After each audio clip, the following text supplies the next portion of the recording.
Salut les amis, bienvenue dans cette nouvelle vidéo consacrée à l'outil Git et GitHub, les outils Git et GitHub.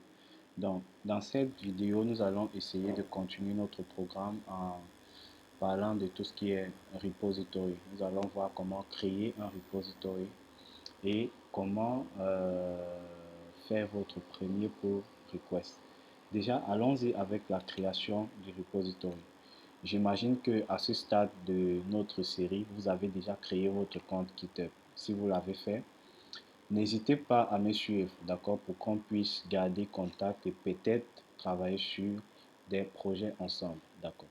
Donc, ici, vous avez, normalement, quand vous vous connectez, vous arrivez dans l'interface Overview, n'est-ce pas? Vous partez dans, ici, vous cliquez sur votre nom, vous allez arriver dans l'interface Overview. Maintenant, à ce niveau, vous avez tous les repositories. Si vous êtes nouveau sur GitHub, normalement ici, il n'y a rien parce que vous n'avez pas encore créé votre premier répertoire. D'accord. Donc, je vais donc créer un répertoire. D'accord. À ce niveau. Et je vais l'appeler cours. Voilà. Pourquoi il fait ça? À ce niveau. Voilà, je l'appelle cours. Voilà, GitHub. OK.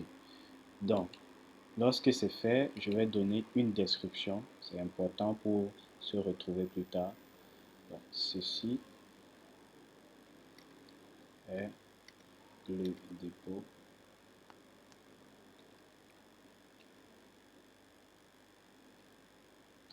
de la formation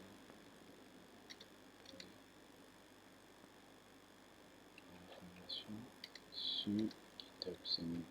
OK. Donc, à ce niveau, je peux donc sélectionner la visibilité de mon projet. Est-ce que je veux que ce projet, ce dépôt soit public ou bien privé?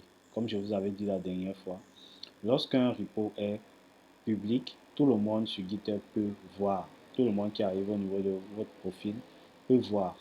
Alors que lorsque c'est privé, voilà, vous êtes le seul à pouvoir voir ou bien des personnes à qui vous avez donné le droit d'accès. Donc, ici, nous allons laisser ça vide, d'accord? Il est possible d'initialiser un fichier README dans votre projet, d'accord? Mais le README, en fait, c'est un fichier qui va décrire comment, euh, qui va décrire votre projet, tout simplement. Et il y a également le git ignore, voilà. Ce fichier git ignore permet à GitHub de traquer tous les fichiers qui ne doivent pas être envoyés dans votre repo. Ça peut être des fichiers qui sont très lourds comme le Node module pour ceux qui connaissent. À ce niveau, vous pouvez choisir la licence, le type de licence. Mais pour le moment, nous allons laisser cette partie par défaut. Donc, je vais créer mon repository.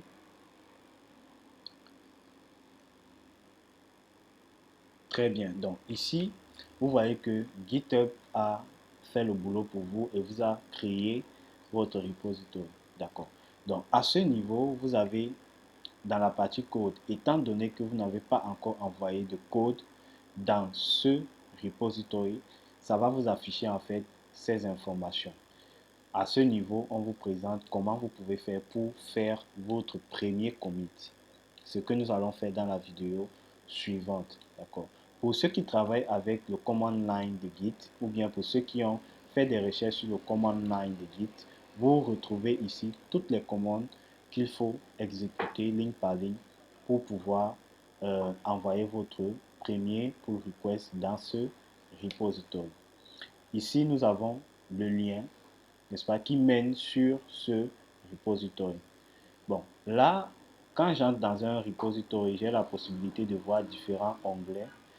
Ce qui va nous intéresser premièrement, c'est la partie code. La partie code va contenir l'arborescence de votre fichier, donc le code de votre projet. Dans la partie issue, vous allez déclarer, ou bien d'autres personnes, si le projet est public, d'autres personnes peuvent déclarer à ce niveau les problèmes ou bien des fonctionnalités qui peuvent être ajoutées à votre code. D'accord? Ici, c'est la partie pull request. Je vous ai parlé de ça lors des vidéos introductives de cette série. Donc, cette partie pull request, nous allons discuter de ça plus tard, ainsi que la partie action et la partie projet. D'accord. Mais vraiment, la partie projet, c'est lorsque je veux vraiment planifier le travail sur ce repository. D'accord. Donc, nous allons, dès la vidéo suivante, voir comment effectuer un pull request sur ce repository.